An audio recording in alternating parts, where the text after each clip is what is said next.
Hello, and welcome to another episode of Dooboo's Diary. This is episode number 12, and today I'm going to talk about setting up your backyard for your puppy. So, Dooboo is now settling in nicely in our backyard.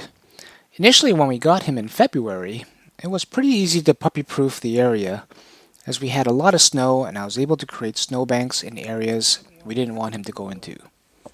This way, he could run around a bit and not get into any trouble. When the weather started getting warmer and all the snow melted, we had to pay a lot more closer attention to him when he was off leash in the backyard.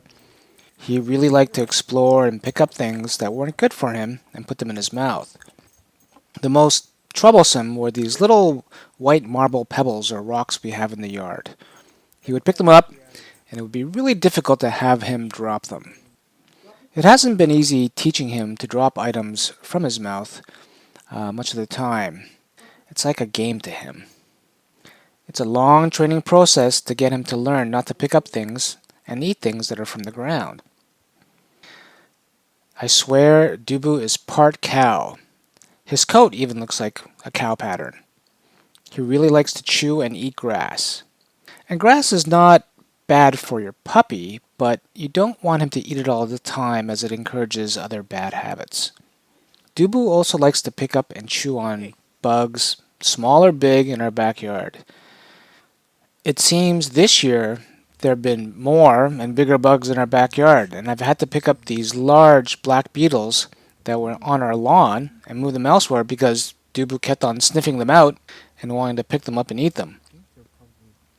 I've read these beetles won't harm your dog if you eat them, but it's generally a good idea to train your dog not to pick these up and eat them.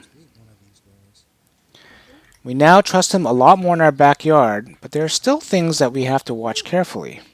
I swear 90% of all garden plants are apparently poisonous to pets. Hostas, lilies, hydrangeas, holly, burning bush are just some of the plants we have in our backyard, and in some cases multiple instances of them. These are all apparently poisonous to dogs. Here's the thing though.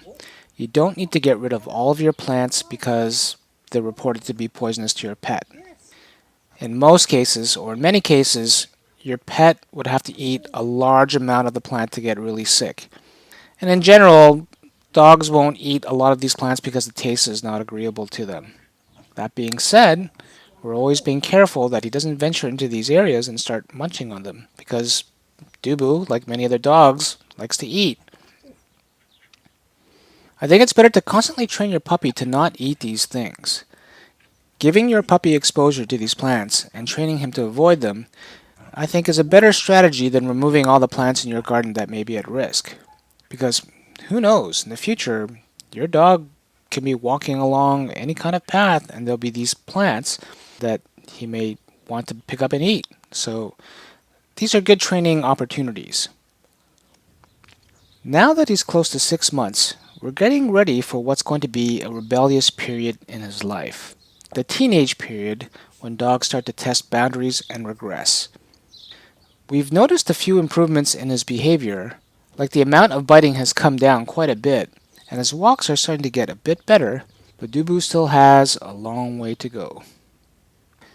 Until next time, we'll see you back on Dooboo's Diary.